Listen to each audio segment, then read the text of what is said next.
Hi guys, so I'd like to go over the first lab we have for the online course. So I'm going to go through the PDF and show you how to enter things into it and give some explanation for the material also. Okay, so let's take a look. So here is the PDF. You can find it in the Blackboard section for the lab, and it should be under assignments. So for all of the labs, they're going to be due at the weekend in which they're assigned, right? So this lab is for week 1. It'll be due by the end of Sunday this weekend, right? You can get it done before that, but make sure you get it done by that time, right? So you have some other assignments too throughout the course. Generally, things will be due the weekend of the course week, okay? So you can get the lab from the Blackboard site. You'll download the PDF through Blackboard. And when you open it, it'll look like this. It'll be for the most part, it'll be like this, where there are form fields that can be filled in. So you can click there, you can type your name, okay, and then you can move on. And so our labs usually have so first off, actually, I should say our labs are usually in person, and they're designed to usually be done in person. So we've had to make some changes to them in order to make them work online. So some things might not be clear. If it's not, maybe it's because we made a mistake. Let me know, either in the discussion board or send an email to me, and I'll try to fix it. Okay, so so the beginning of the lab will usually have some explanation for the things that are going on. And this lab is all about the metric system and basic physical properties, right? Like length and width and weight and things like that. So in science, we use the metric system for most of our measurements, right? And we don't use the English system or sometimes it's called the British or imperial system, where you have feet and pounds, or the English even use things like stones to measure weights. So we try to, every country could have a different way of measuring things, and in fact they used to. And that made it very difficult to conduct trade and to conduct science. And so the metric system was created by the French as part of their French Revolution. They wanted to kind of remake their world, and they remade it down to the way that you measure things. And they did things like going from the French foot to a meter. And to make that meter standardized, what they did was they made a physical meter stick. So in most of our classrooms, we would have an actual wooden meter stick, like a big ruler.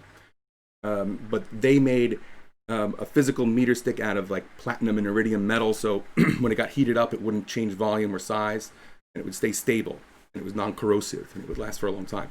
Excuse me.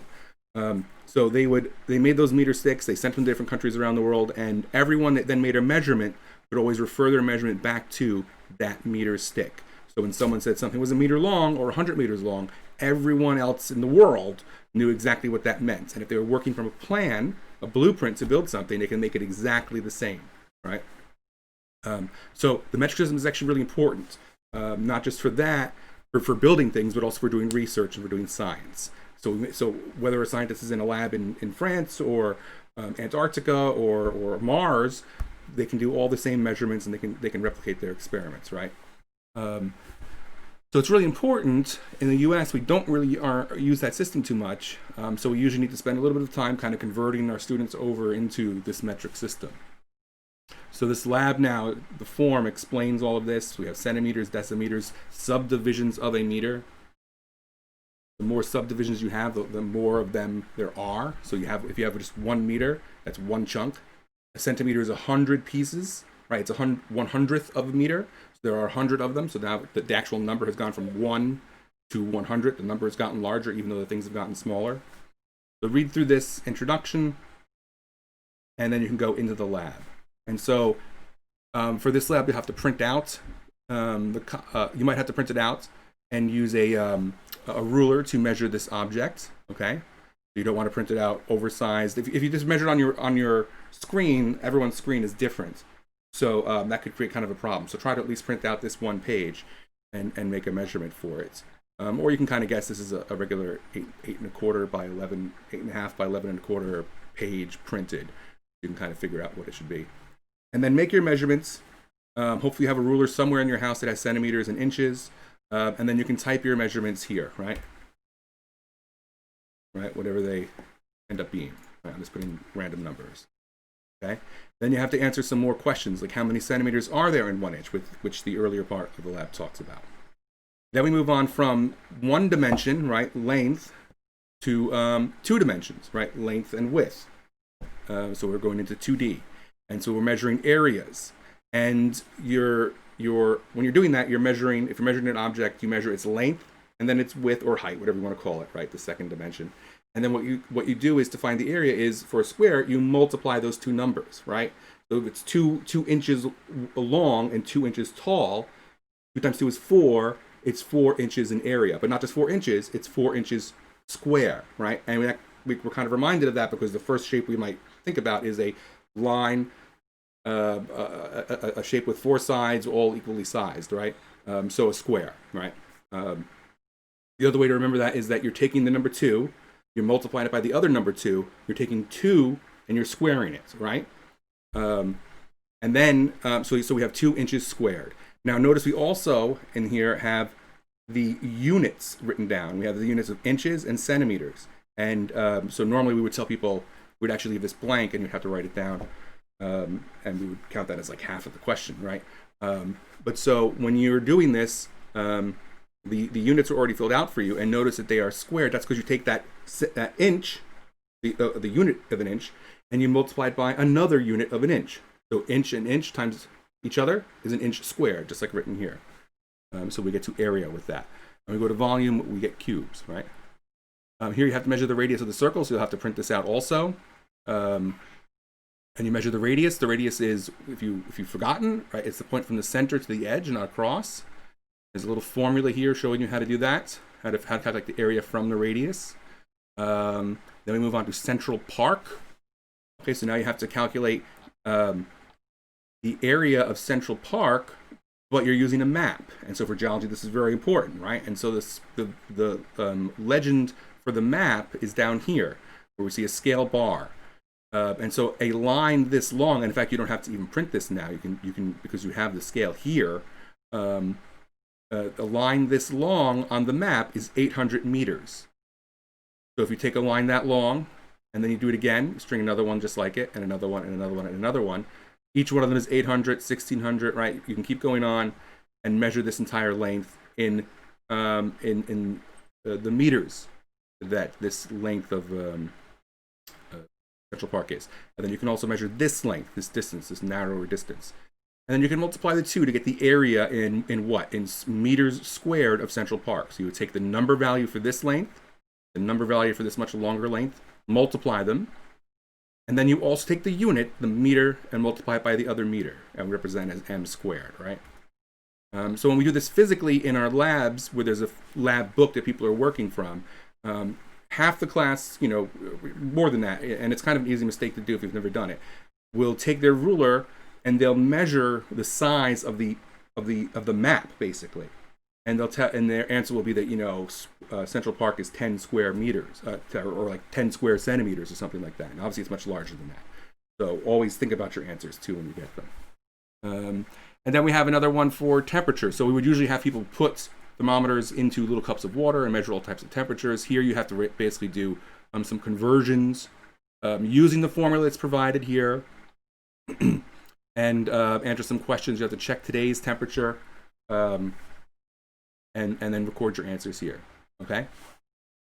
And now at the bottom, we have some things for more, like a reference chart for remembering the metric system.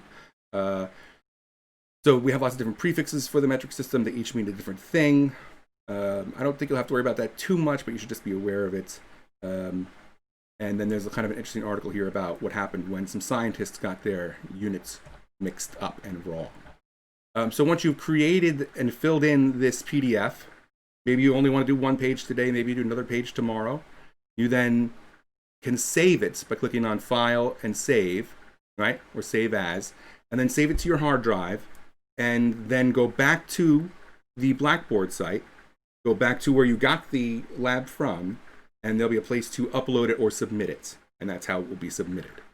And if anything goes wrong with the submission process, maybe take a screen capture print screen and paste of your screen to show me that there was a problem, right?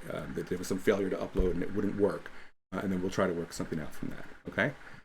All right, so hopefully that helps explain that lab a little bit. You also have now a second lab due this week, because remember we're in the summer. We're doing basically 2 weeks worth of work in 1 week. We have a lab about the sun, stars, stars, and the planets. So there's, again, some explanation for the things that are going here. We kind of talked about this figure earlier on in one of the video lectures. Like we defined what an astronomical unit is. So we try to make some of the lecture sessions talk about things that are happening in lab, and the lab also kind of refers back to things that are happening in lecture. So you can fill out that information here.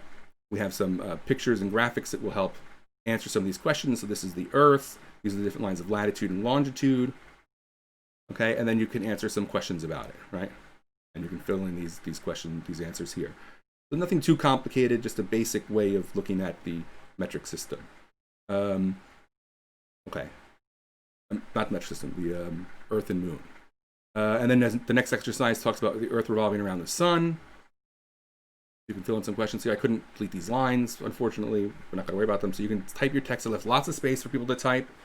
There shouldn't be any problems when you're typing in here, but they're not going to, they might show up looking kind of strange. Right, and then there's some more questions here. I tried to make the spaces available kind of similar to the amount of space you would need. So when you start typing here, I'll just type like that. And the lines can go, might obscure the answer. I'll just deal with it. Don't worry about it. Just so you don't think something's going wrong. And then it's some questions about the moon and things like that. Okay. And so here you can try sketching something and putting some other answers up in there. And again, you will save the file. I should also say put your name in the file name. So it'll be like Lab1, Lab2, and then put your name, like your last name, and then upload that. Although I should. The Blackboard system will also keep track of who submitted what, but just for good practices, add your name to it. Try to keep doing that. Okay, so hopefully that helps out with the first two labs. That's, again, just a very brief overview. We've talked about the material in the labs, in the lecture sessions a little bit more too. You need to keep reading the textbook and following the video lectures and the lectures that are also just PowerPoints that have been put up in order to answer the labs. I just wanted to show you guys how to work with this kind of PDF in particular. Okay, so hopefully that helps out. Thanks.